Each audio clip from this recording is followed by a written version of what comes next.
ಇನ್ನು ಕಾಂಗ್ರೆಸ್ನವರೆಲ್ಲ ಮಾತನಾಡ್ತಾ ಇದ್ರು ಎಐಸಿಸಿ ಅಧ್ಯಕ್ಷರೇ ಈ ವಿಚಾರದಲ್ಲಿ ಏನ್ ನೀರಲ್ಲಿ ಮುಳುಗಿ ಬಂದ್ಬಿಟ್ರೆ ಬಡತನ ಎಲ್ಲ ಹೋಗ್ಬಿಡುತ್ತಾ ಅಂತ ಮಲ್ಲಿಕಾರ್ಜುನ್ ಖರ್ಗೆ ಅವರು ಈಗ ಪ್ರಯಾಗ್ರಾಜ್ ಮಹಾಕುಂಭಮೇಳಕ್ಕೆ ಡಿಸಿಎಂ ಡಿಕೆ ಶಿವಕುಮಾರ್ ಅವರು ಹೋಗ್ತಾ ಇರೋದು. ಫೆಬ್ರವರಿ 9 ಮತ್ತು 10ರಂದು ಮಹಾಕುಂಭಮೇಳದಲ್ಲಿ ಭಾಗಿಯಾಗಲಿದ್ದಾರೆ.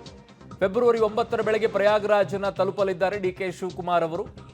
ತ್ರಿವೇಣಿ ಸಂಗಮದಲ್ಲಿ ಶಾಹಿ ಸ್ನಾನವನ್ನ ಮಾಡಲಿದ್ದಾರೆ.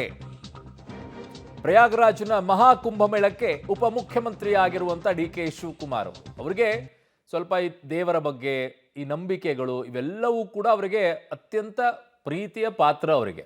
ಸೊ ಹಾಗಾಗಿ ಅವ್ರು ಏನೇ ಇದ್ರೂ ಕೂಡ ಅವು ಯಾವುದನ್ನು ಕೂಡ ಬಿಡೋದಿಲ್ಲ. ದೇವಸ್ಥಾನ, ಹೋಮ, ಹವನಗಳನ್ನ, ಪೂಜೆ ಇವ್ಯಾವುದು ಕೂಡ ಬಿಡೋದಿಲ್ಲ. ಆದರೆ ಕಾಂಗ್ರೆಸ್ನಲ್ಲಿ ಒಂದು ರೀತಿಯಾಗಿ ವಿಚಿತ್ರವಾಗಿ ಈ ಘಟನೆ ಆಗಿದ್ದು ಪ್ರಯಾಗ್ರಾಜ್ನಲ್ಲಿ ಆಗಿರೋದು. ಅಲ್ಲಿ ಹೋಗ್ಬಿಟ್ಟು ನೀರಲ್ಲಿ ಮುಳುಗಿ ಬಂದ್ರೆ ಏನು ಬಡತನ ಹೋಗುತ್ತಾ ಅಂತೆಲ್ಲ ಟೀಕೆಯನ್ನ ಮಾಡಿದ್ರು.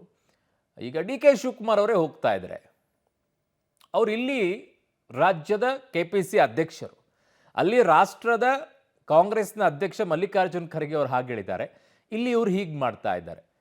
ಜನ ಎಲ್ಲವನ್ನು ಕೂಡ ಗಮನಿಸ್ತಾ ಇರ್ತಾರೆ. ರಾಜಕೀಯಕ್ಕೋಸ್ಕರ ಹೇಳೋದು ಬೇರೆ, ಸ್ವಂತಕ್ಕೋಸ್ಕರ ನಡೆದುಕೊಳ್ಳೋದು ಬೇರೆ.